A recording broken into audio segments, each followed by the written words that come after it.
Hey YouTube, I'm Lucky, and in today's video I'm going to be covering a bit of news, and in some of my videos I like to have a more humorous tone or incorporate memes and stuff, but in this video I'm going to have a little bit more of a serious tone because I think that the issue at hand here is a little bit more sensitive than usual. That being said, it is written inside the Destiny 2 story that two NPC characters, are actually in a homosexual relationship. That is, the Titan standing next to me right here, Saint-14 and Osiris, are actually in a relationship written in the story. This is the first known relationship written within Destiny 2 that's actually been confirmed by Bungie.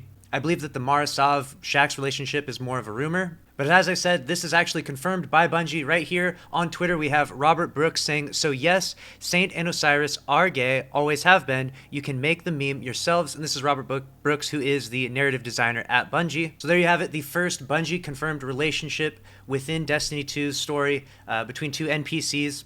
And now what I would like to do is read this entire thread for you here from Robert Brooks, because I really feel like the backstory behind this is really quite awesome. So let me start from the top.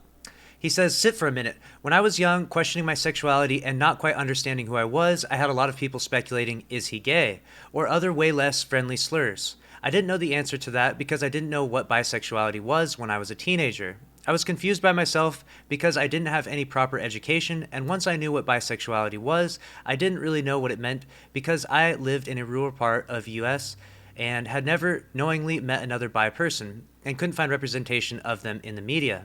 Representation matters. Whether it's sexual orientation, race, culture, it helps you identify with yourself, understand yourself, and feel seen. This is especially powerful for groups of people who still face marginalization and persecution for the way they're born.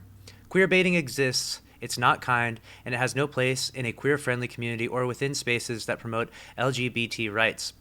There's a place and time for nuance, and that isn't it, because to do so is actively damaging to a marginalized community.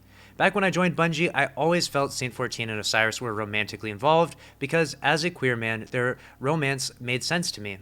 I learned my interpretation was in fact correct when I became a narrative designer for the company, and I was overjoyed. I've been writing Saint and Osiris as gay since I started working at Bungie, because that's who they were before. They are private and nuanced characters. There was never a space in which to unequivocally state their identities, but nuance is lost in an age of queerbaiting.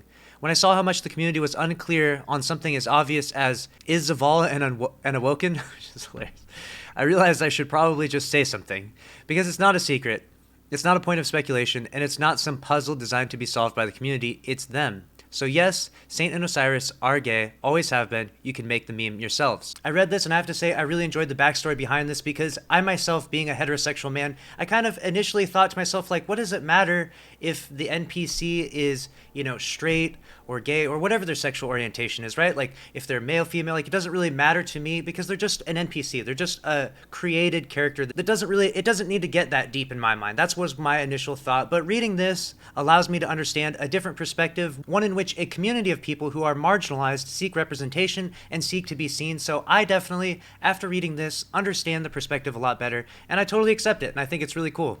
But let me know your thoughts in the comments section below. Please keep the comments hate-free though. Make sure to subscribe with notifications on if you want to stay up to date on all Destiny 2 Beyond Light news, and I'll see you in the next video. Later.